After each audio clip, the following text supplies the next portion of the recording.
Thank you. Thank you, everyone. As always, I want to thank the press for being here today. Yeah, we're going to do some social distancing here today. I want to repeat my message from last night. City government and all of our partners are working around the clock to prepare our city to support our vulnerable populations here in Boston, to provide accurate, up-to-date information to all our residents. And every single person has a role to play.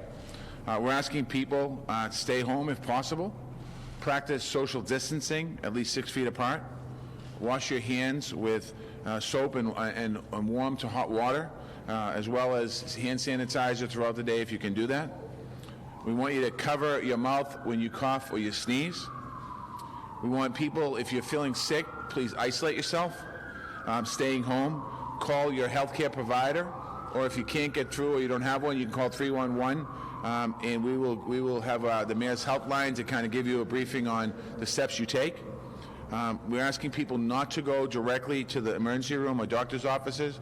You should call before you go, just so they can assess you over the phone as we move forward. We're asking people to take extreme precautions, particularly around seniors or medically vulnerable people, because they are vulnerable, and we want to make sure that we keep them safe. So if you have a parent or an elder or a neighbor that you want to help, and they need something at the store, you can pick it up, drop it at the door for them, and let them know that it's there for them. For those people feeling stressed, I encourage you to focus on the contributions that you can make, including social distancing. Also, one thing that was told to me yesterday, I was asked, am I eating? Which I hadn't done, and was I drinking water? So it's suggesting to people, drink water. Make sure you drink water, stay hydrated. Those are things I haven't heard yet, but when I did it, you feel better about it. So those are little things that people can do. I encourage you to share messages of comfort and support to each other.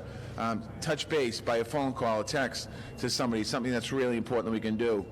Everyone definitely has a clear purpose in the effort that we're going through. To update you today, and these are numbers as of yesterday, we have 45 cases, positive cases of coronavirus in Boston. We expect more state updating numbers later today as the day goes on, and in the state it was 218 people. We're in constant communication with hospitals, and we're working with state and federal governments and advocates for supplies and services people need. So I've been on the phone today with several of our hospitals in the city just to kind of get an update on where they are, and they're working on some briefing us on where they stand. It's important to remember a key goal is to protect the capacity of our hospitals so we can handle the peak in a crisis, something that we're looking at. I think that right now we're still not a peak, and we want to make sure that the beds are available, and we're going to work with our hospitals as we move forward here the best we can. Social distancing is a must. And as we've seen businesses shut down and working from home, the more we can do that, the more we can potentially prevent the widespread of the virus, and something that I wanted to continue to say. Some updates on our work here at City Hall. As you all know, but just to reiterate, schools, libraries, pools, gyms, community centers, all programming remains closed. If you want up-to-date information, you can go to the cityofboston.gov website for any information you want. I mentioned last night that there's Chromebooks and movies and things available at the Boston Public Library. You can go to bpl.org to find online resources that we have. City Hall services. The city has 18,000 employees that provide critical service to the people of Boston. Some of those services include regulating services necessary for residents to stay safe and healthy, and city functioning at a basic level, like public safety and trash pickup. So we're going to keep the city moving in as much as we possibly can to make sure we continue to do the basic, crucial city services that are available.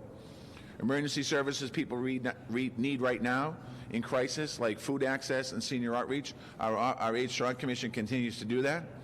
Employees this week, we've begun informing departments about who should be working from home, and many are doing so now. And by the end of today or tomorrow, everyone will know who can be working from home. Some of those folks that are working from home, we might need to deploy them out into the city to do something, but we're working through this as we speak right now. We've put plans in place for staggered hours for some who must maintain critical operations.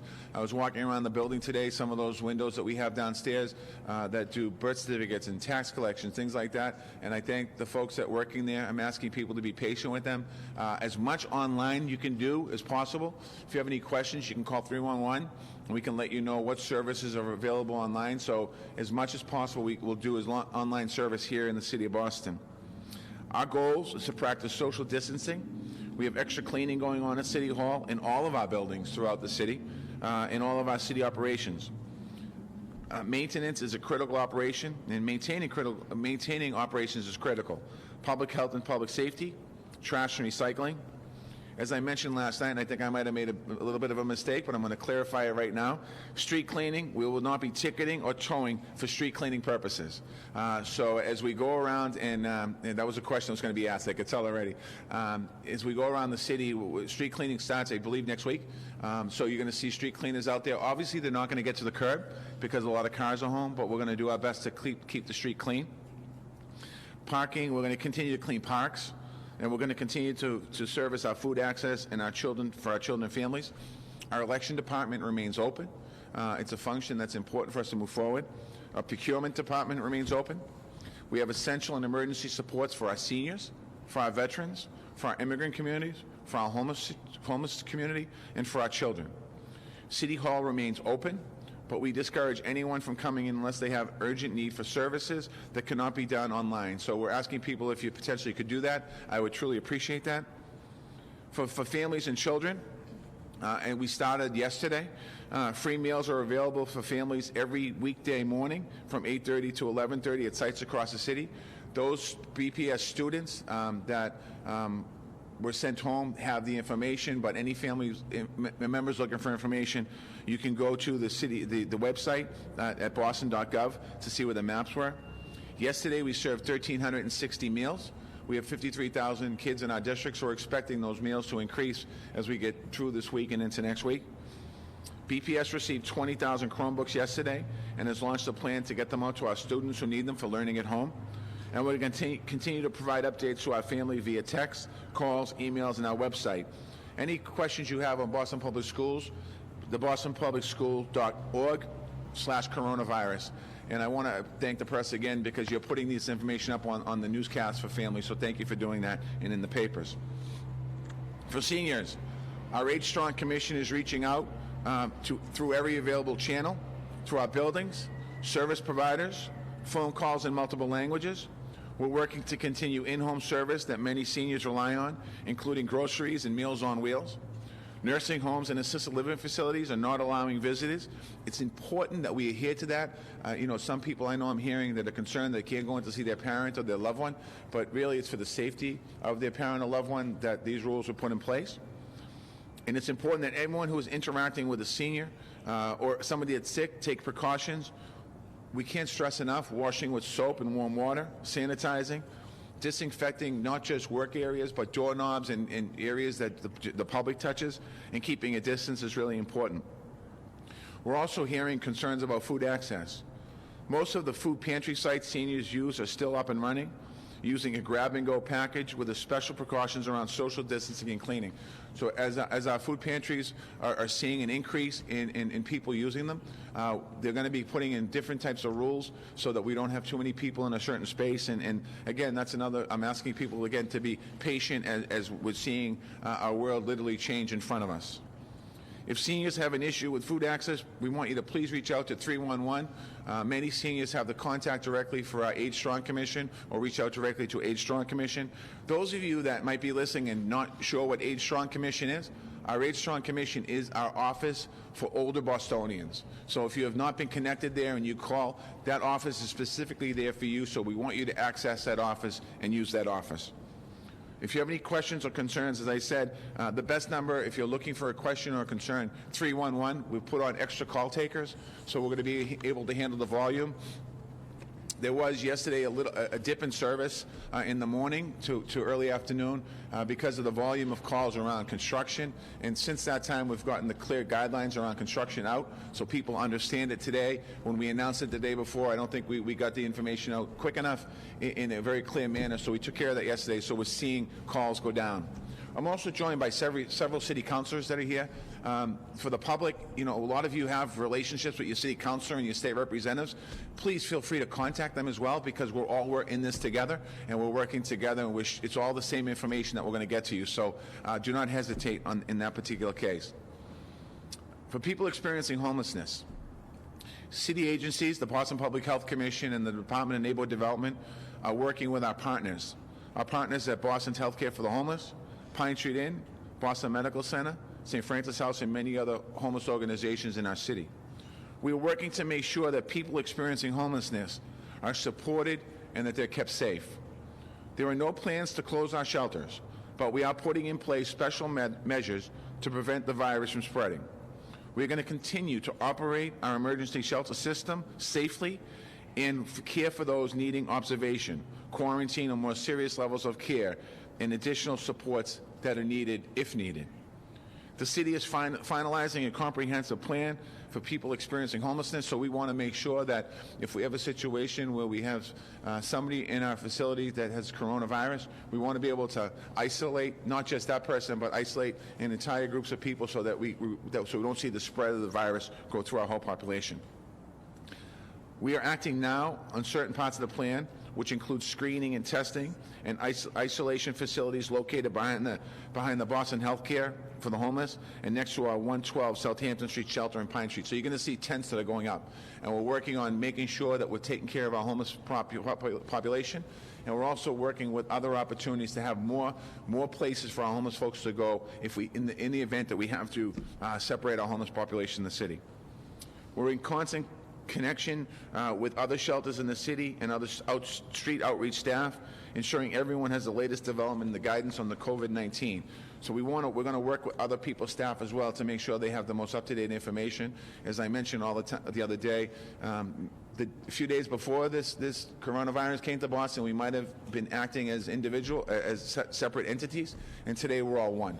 So there's no lines. We're working together as one cohesive group to make sure that the people of Boston, whoever they are, wherever their concerns are, we're working together. I also want to add, over the last 5 years, we've transformed the Boston system for serving and housing homelessness. We've housed over 2,200 chronically homeless people. That work and those relationships are paying off now for our ability to respond to this crisis. If we didn't have a system in place that we put in 5 years ago, we would have thousands of more people on the streets of Boston. And because of that, we were able to mitigate a little bit some of the potential concern. Public transit. We are discouraging public transit for social distancing reasons, but we understand that some people rely on it. This city is in regular communication with the MBTA and their latest update. Most of the systems are operating on a Saturday service level.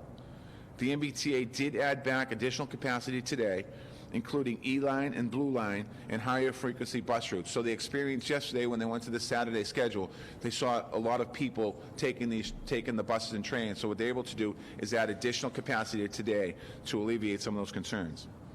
They've increased their cleaning schedule, and for full details on the MBTA, you can go to www.mbta.com/COVID-19. That's www.mbta.com/COVID-19. Just to quickly run through the updates, and again, this is more. We will provide this to the press so you can put on your screens. For Boston, for the most up-to-date and accurate information, we're asking you to go to boston.gov/coronavirus. Anyone in the city can call 311 and get a live person on a phone.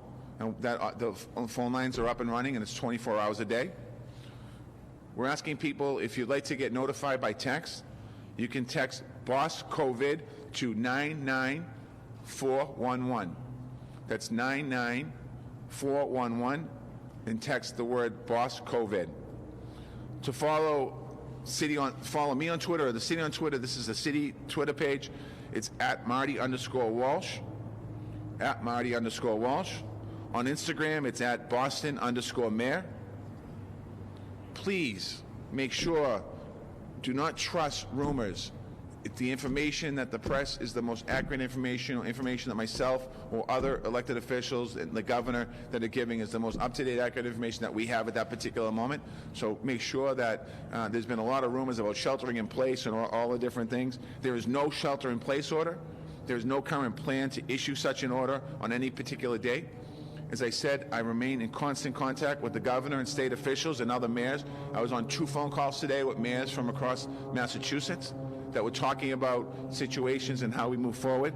So obviously, if situations change, we will update the public and let everyone know, but it's really important that's kind of gone rumored a few times a day, and that's, as of right now, that is not a situation that I think we can talk about. With that, I will open up to questions.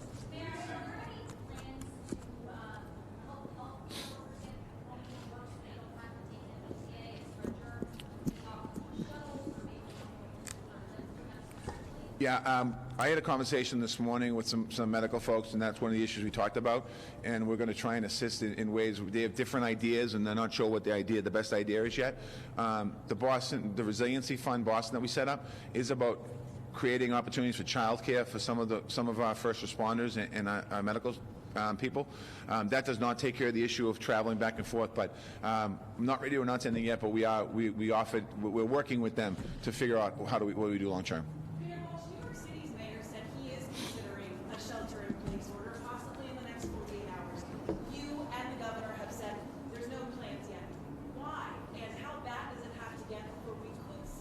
I don't think anyone has the answer. So let me repeat the question. I was asked to do that yesterday. I apologize. The mayor of New York is offering is suggesting a potential shelter in place, and the governor and myself and other elected officials in Massachusetts have not suggested that yet. I don't think it's a question of how bad it gets. I think it's a question of when is the right time if it has to be done. And I think that there's a lot that has to come into play there. New York has clearly, over the last couple of days, I've watched their numbers spike for positives of coronavirus, and we're monitoring numbers. I don't think there's no real plan on when you announce something like that. And I think it's what we're doing now is practicing social distancing, is trying to prevent the spread of the virus.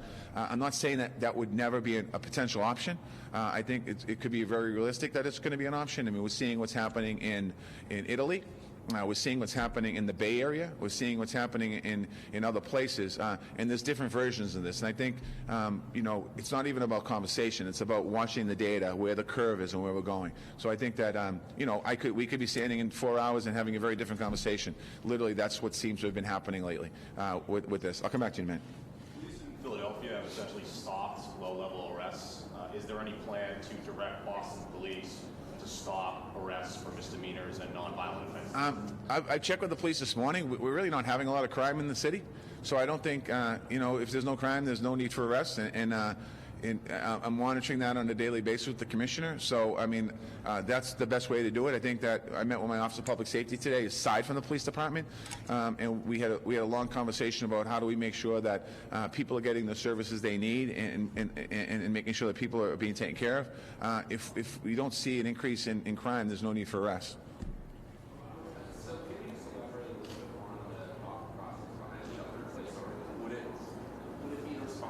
No, listen, we don't need a story on that, quite honestly. I mean, I think when it comes time that if we get to a point where we have to do a shelter in place, then it'll be announced and moving forward. There's not a thought process. I think this is a very fluid situation that's going on here every day. I think that, we're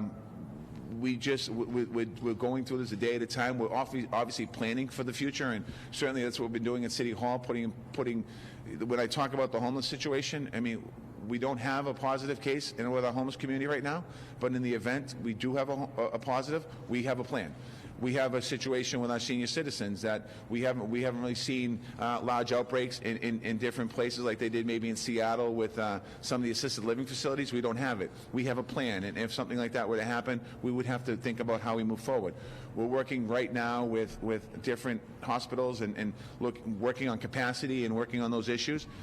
Listen, inevitably there could be possibly a reason for shelter in place, but I think right now we're monitoring this literally hour by hour to see where we are in that particular situation. And I think when that comes, that's a very serious step that we'd have to take, and it's something that I think that none of us should take lightly. And I think we also should be aggressive in the fact that if we think it can make a big difference in the spread or stop the coronavirus in its tracks, that's something that I would push for and possibly do. But just a few blocks away at the Haymarket R&B, there is a line at the door. People are waiting hours. There's no social distancing. Yeah. Yeah, I'm not aware what's going on there, but I think that I would suggest to people, first and foremost, if there's anything that can be done online, I'd suggest you do that. A lot of people, I'm not sure what the rules and regulations are about expired licenses, and I'm assuming that's what it is. So that's a good thing to do that. I think people need to get the information out to people. I've heard in different places around some food pantries that are experiencing lines and things like that. So I've suggested, is there a way for us to set up like a call time? I mean, meaning a certain time to pick up? Is there a time to do certain things? Maybe let the seniors come in the morning. So I think as we move forward here over the coming days, we're going to see more and more of that in certain places. But I'm not fully aware of that situation with the registry of motor vehicles. On the suspension, what are the penalties for non-compliance? It's the right thing to do. I mean, we don't necessarily have big penalties right now. We're expecting. Listen, I would hope that we don't have to have penalties to tell people to be smart to protect themselves against the spread of the coronavirus. And I think I'll come right back to you. And I think that if we have to put penalties for that, there's something wrong with society. Excuse me. Mayor, regarding homelessness, I think it's fair to say the city is sort of taking the lead right now, but especially like for other populations, especially I'm thinking families that are primarily the responsibility of the state. Is the city getting direction, guidance, or are you aware of, at the state level, or you, Chief Dillon, whether the state is making, whether it's facilities or what, available for this? Sure. So I'm in constant communication with the state around the family shelters. They have but they have encouraged folks that have places to go with family members, and that has freed up space. So they're in every family shelter, they are making space available where people can isolate or quarantine. So far, it seems to be working in a good plan. How are local shelters practicing social distancing? People congregating. It's complicated, and that's partly what we're doing. We're building 2 tents right now behind 112 Southampton Street, and that's going to allow us to do some more social distancing in there. So we're still in the I mean, we've been moving fast, but it's not just simply building a tent. It's about making sure we have running water, making sure we have the ability to serve food and things like that. Maybe touch most about schools and coming in. How close are you to setting up remote learning for students? I mean, it's just a matter of getting information out. I mean, schools closed yesterday, so we're closed for 1 day, and now I would say hopefully by next week everyone will have the materials they need. You touched on homelessness, but are there any guidelines for those who rely on mental health services and maybe can't go out to those facilities or rehab, those addicted? I mean, I think in some of those cases, let me just try and touch that, and if somebody else can jump in, I don't know if Rita or Sheila. It's about the people that are struggling with addiction. I think that the recovery community, I think in some ways has done a good job of trying to reach out to people and trying to help them. I think that, it's also about getting them information. And I think understanding the importance of what's happening, and I think they know that, a lot of people know that, but understanding that when they decide, I want to go somewhere right now, where can we send them? I think that's providing opportunity for people. Well, mental health services, making sure that they're still getting the care, if they're on medical care, still getting the care they need. I think that all of that is stuff that our Office in Public Health is doing, our Office, AHOPE, and our Office of Recovery Services has a plan, and they've been working at this for several weeks now, since January. Mayor, I know it's still early, but there's going to be a lot of strains on like the emergency resources. But outside of that, people who can't go to work. What about tenants trying to pay the rent or landlords whose tenants may not be able to pay? Yeah. That's where we have to, as elected officials, and we talked briefly about it on our call this morning with the City Council. It's also about making sure that as these they're not called stimulus packages, these relief packages that are coming from the federal government, that they get acted on quickly, and also the legislation that's happening at the State House. I believe that there's a piece of legislation the governor filed, and that hopefully will be voted on fairly quickly by the legislature. All of those are initial relief packages, but I think there's going to be, in the next months, there's going to be longer-term relief packages that are going to need to happen. John Barros is here with us today. He's the Chief of Economic Development. We can't measure the economic development impact of what's in a very, really short period of time. Let's say in the last 10 days, quite honestly. I mean, the virus has been in the country for a little bit here, and, it's been really 10 days since a lot of people have taken it where it's, just taken over the news and taken over the world here in Boston. The impact in just 10 days has been dramatic. And with this potentially is going to go on a lot longer than this. I would love to be able to answer the question to somebody here and say, by, April 15th, we're going to be in better shape, but I can't say that. And that's why I can't answer questions like about sheltering in place and things like that, because we just don't know.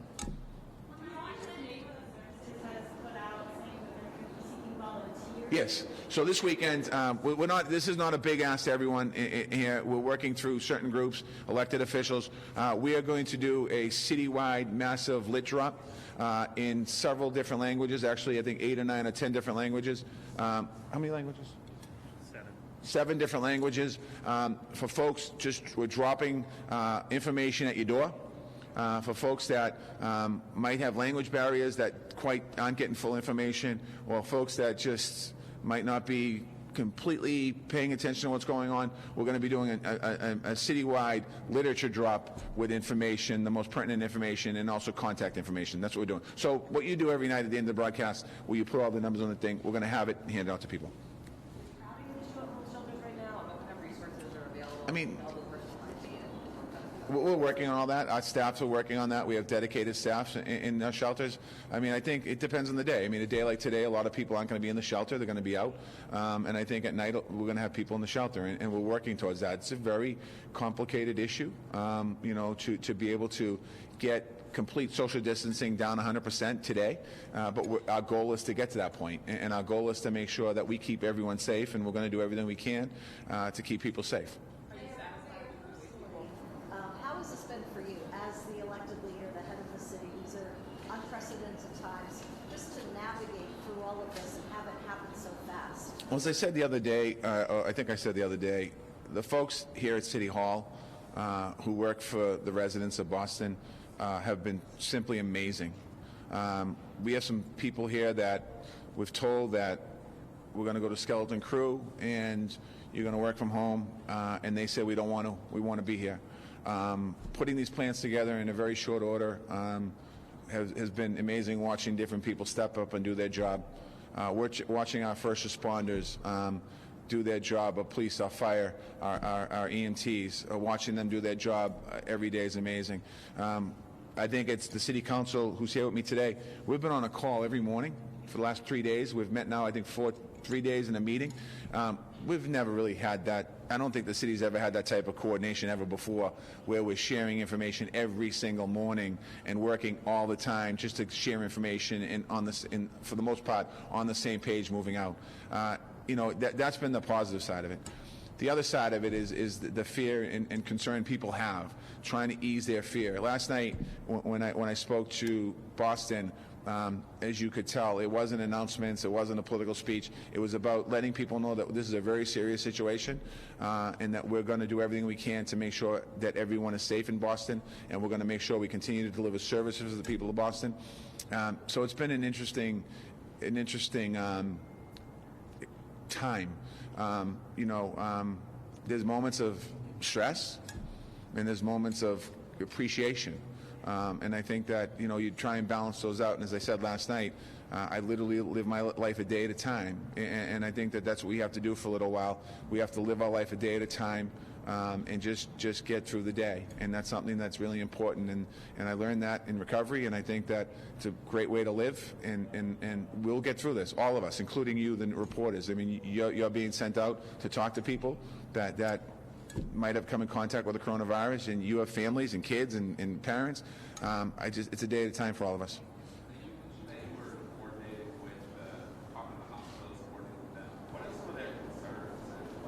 I mean, I think the biggest concern we all have is what's the number. I think that's our biggest concern, and I think that you know, that number. I mean, if we knew what that number potentially could be, then we can make a lot of other next step decisions on how we move forward, or at least with a little leeway.